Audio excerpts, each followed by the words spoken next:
All right. Hello, everyone. Welcome to Module 14, the future of Homeland Security. So really the focus of this module is really like, where are we going? What's going to happen? What do we think is going to happen um, moving forward, at least in the near term? So terrorism is not going to go away.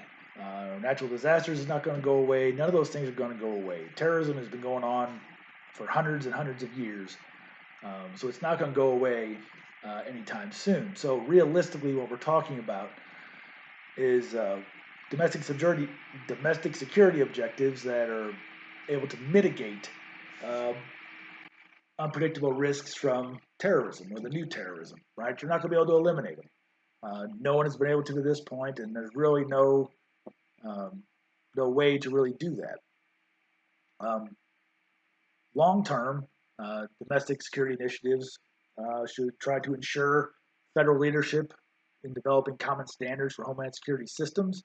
To keep doing that, state and local levels, uh, enact laws that are adaptive, regulations and guidelines, so you have a legally and procedurally sound homeland security enterprise.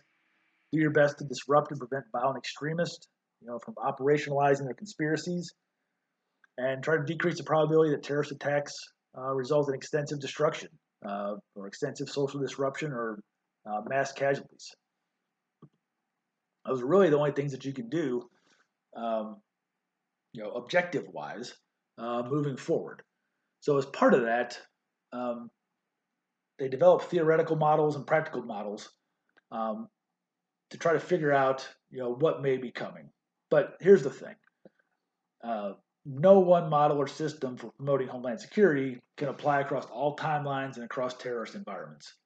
Okay, so you can't just come up with one and be like, well, this is what's going to be, right? It can't be done. Um, so theoretical models are used and that are used in the near future will probably continue to reflect the same concerns about domestic security as seen in the recent past. Kind of this fluid operational profile of new terrorism, legal and civil liberties challenges, this coordination of these complex tiered initiatives and collaborative systems for all levels of the Homeland Security enterprise, while trying to take into account the dynamic nature of the new terrorism. So, developing a model that can take into all those considerations. Now, the practicality of applying theoretical models depends on whether those models actually realistically assess the terrorist environment. If the models aren't realistic, then they're completely worthless, right? So, practically, you have to figure out whether or not these theoretical models are realistically assessing the terrorist environment. So, to accurately assess, it's going to take theoretical models to be continually updated and continually adapted. Right? You can't just develop some models and then just keep trying to apply them to things as they come along. You have to be continually developing new models and adapting them to the new threats. Um, Practical adaptations are then measured successful if they're able to apply these theoretical models that prevent extremists from destabilizing the domestic environment. So part of this is the challenge of countering extremism. Okay, you hear a lot of talk about extremism. So when you're talking about extremism, you're talking about beliefs, you're talking about ideology. Okay, there is some behavior aspects to that, but most of what we're talking about are beliefs. So you've got to have these kind of multi-tiered and collaborative measures if you're going to mitigate the risks emanating from these ideologies and beliefs.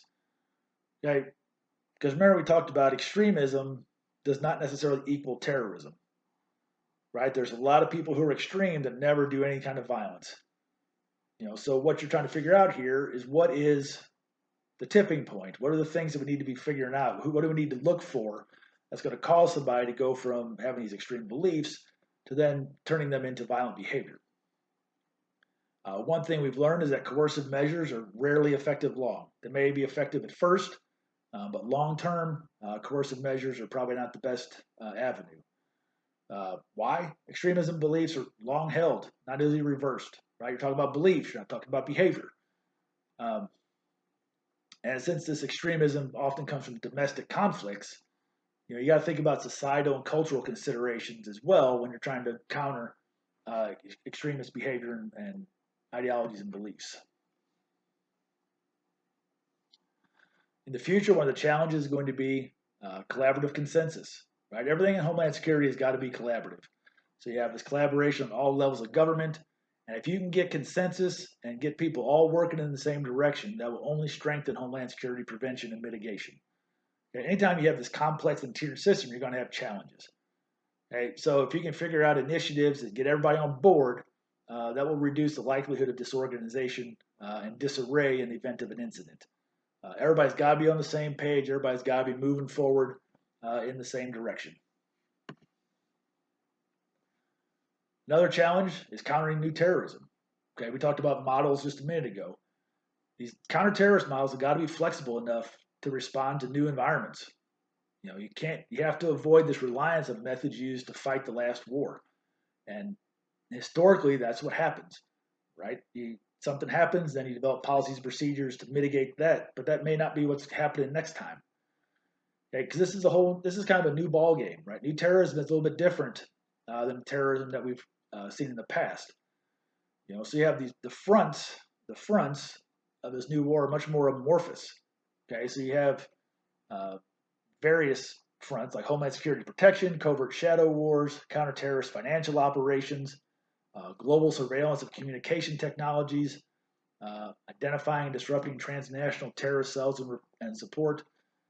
Those are all part of the fronts in this new war um, that are going to have to uh, adapt for the future. One way to do that is to have international collaboration and international cooperation. If you can have cooperation between law enforcement and intelligence agencies, that's often much more effective than military units at addressing terrorism. This cooperation will provide worldwide access uh, to extensive criminal justice systems. And if you have enhanced cooperation between law enforcement and intelligence, you're more readily able to destabilize terrorist networks. You're more able to disrupt conspiracies. Uh, Better able to collect intelligence from captured terrorist operatives. Uh, Incapacitation of imprisoned operatives, like you can take people out and get them in prison, get them out from actually doing things.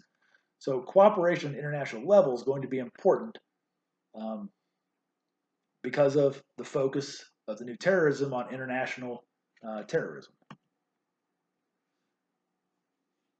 So there may also be ideological terrorism.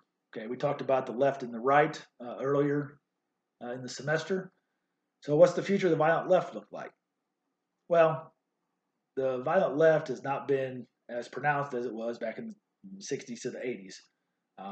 Single issue extremism will probably continue to be a feature of the left. There's still environmental extremism is not what it once was, but there's still a small but loyal following. The anarchist movement has appeared in the U.S. and other Western democracies, so that's something that probably needs to be watched moving forward. When you're talking about the right, um, the trend suggests they'll still be promulgating these conspiracy theories, trying to attract true believers to the cause. Stuff like QAnon has recently come on the scene. Those types of things will probably be going into the future. Anti-government wing of the right, as well as the religious extremists.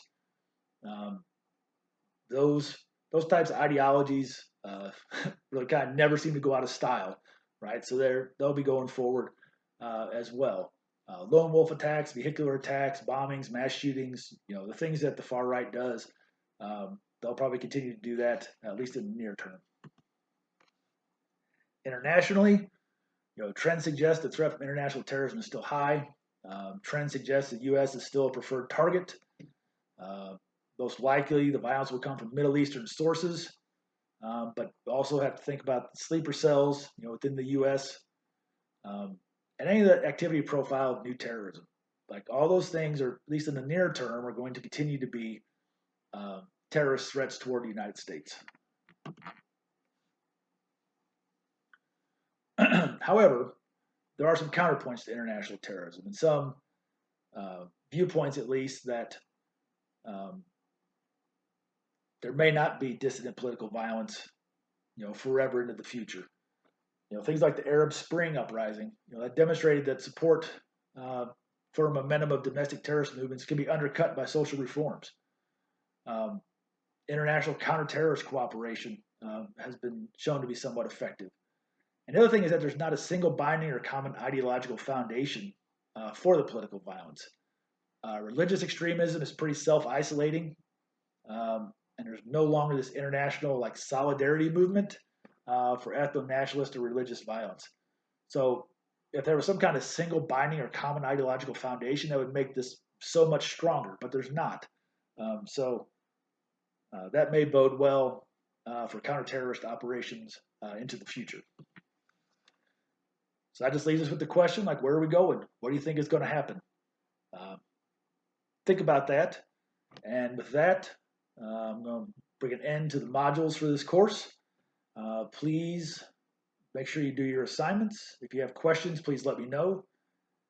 And I